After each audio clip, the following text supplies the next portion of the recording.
Siapa Deddy Nurpalaka? Kader PSI sebut Jokowi penuhi kriteria menjadi nabi, caleg gagal 2 kali. Sosok Deddy Nur, kader PSI yang sebut Jokowi penuhi kriteria menjadi nabi, kini jadi sorotan. Kades PSI itu menilai Presiden ke-7 RI, Joko Widodo atau Jokowi sudah memiliki kriteria sebagai seorang nabi. Lantas, siapa sebenarnya Deddy Nurpalaka? Dikutip dari berbagai sumber, Deddy Nurpalaka lahir di Makassar, 23 Agustus 1981.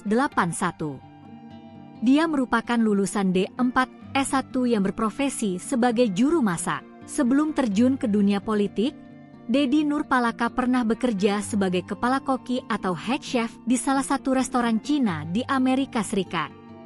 Ia bekerja di Citung Restoran selama 6 tahun yakni 2009 hingga 2015. Deddy Nurpalaka kini menjabat sebagai Ketua Biro Ideologi dan Kaderisasi DPW PSI Bali. Sebagai kader partai, ia pernah berpartisipasi dalam pemilihan legislatif, Pileg.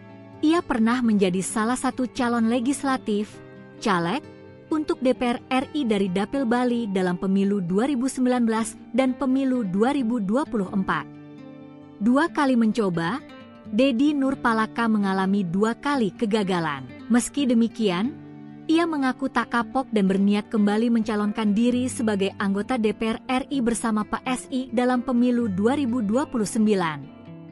Hal tersebut disampaikannya lewat cuitan di akun X Deddy Nurpalaka pada tanggal 6 September 2024. Sebelumnya, Deddy Nurpalaka menilai Jokowi sudah memiliki kriteria sebagai seorang nabi saat membalas celotehan warganet yang menyindir Jokowi di akun X, Selasa, 10 Juni 2025. Pernyataan Deddy tersebut mengundang perhatian luas warganet.